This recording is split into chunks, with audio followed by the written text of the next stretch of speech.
Belal Muhammed, has anybody done more with an opportunity than this guy?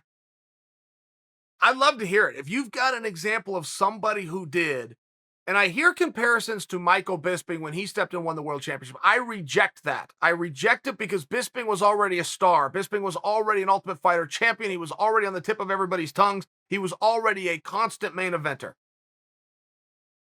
He had already defeated Anderson Silva. I mean, Bisping had done a lot, so I only reject that because I don't think it's equal. I'm talking about Belal Muhammed, who was never even supposed to be on the card, who in no reasonable scenario is a main event fighter due to notoriety, not because of skill. Has anyone ever done more with an opportunity? Oh, and by the way, he's serving us, the audience. We're owed something. We are owed entertainment. I talk to you guys about this a lot, but in my opinion, the most consistent and reliable actor in Hollywood is Mark Wahlberg. Why do I say that? I'm not saying he's the greatest thespian. I'm not saying that he is Daniel Day-Lewis.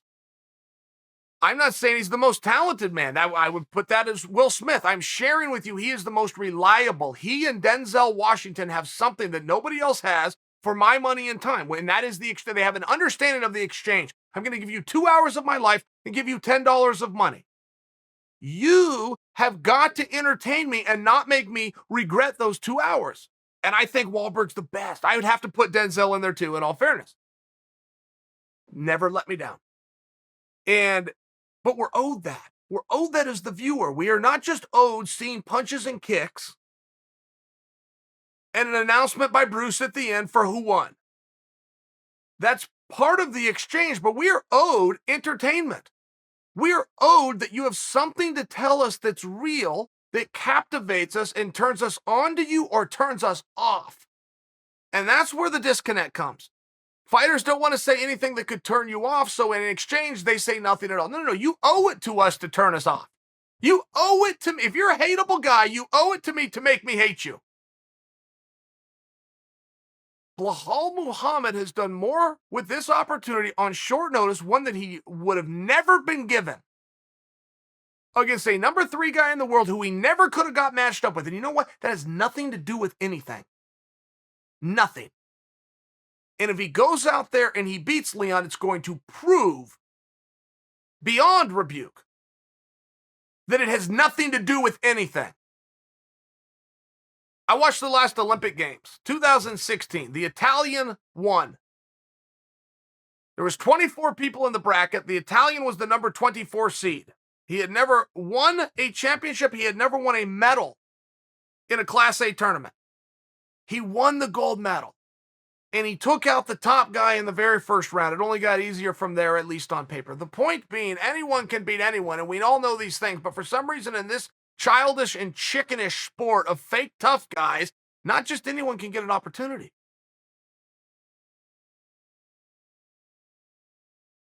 It's very, very strange that you would be the top guy, that you would expect and have respect shown to you for the accolades of that little number put next to your name in a room that we don't know where it exists by people that we don't know the names of, but then not take on someone lower. I mean, if you respect the rankings, if those are a very real thing and you're ranked number 3 and this guy's ranked nothing at all, you should beat his ass. This sounds like pretty simple math to me. But the fact that it doesn't work that way is only evidence of the fact that they are just a number put by your name in some geographical location that's never been disclosed by people who don't show their name. It's just the truth. Belal Muhammed is now calling out Colby Covington. Said, and I quote, "I will slap him." Now, if you slap Colby Covington, Colby's going to break your hand off. That's a conversation for another day. I'm only sharing with you, Belal is now setting the table for himself in the upper echelon of fighters. If he beats Leon, could he go into a title shot? Sure. Unlikely. Sure he could. If he beats Leon, does he ensure his placement on the card? Yeah, he does. He does. He's now a main event fighter. And so many people want to talk about the championship, and that's all that they want to talk about.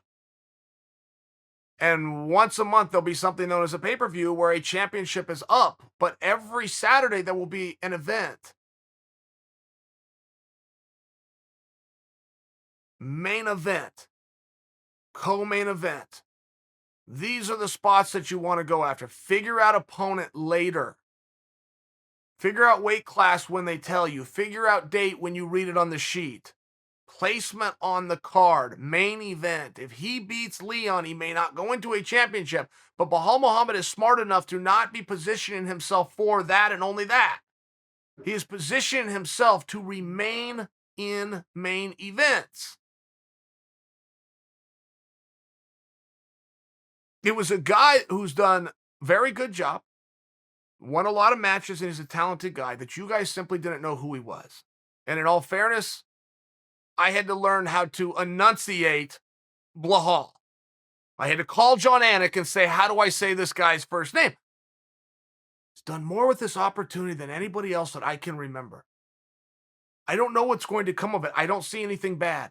Even in defeat, I don't know how something bad is going to happen to Belal Muhammed. That's even in defeat. By the way, separate note, I am picking him to win.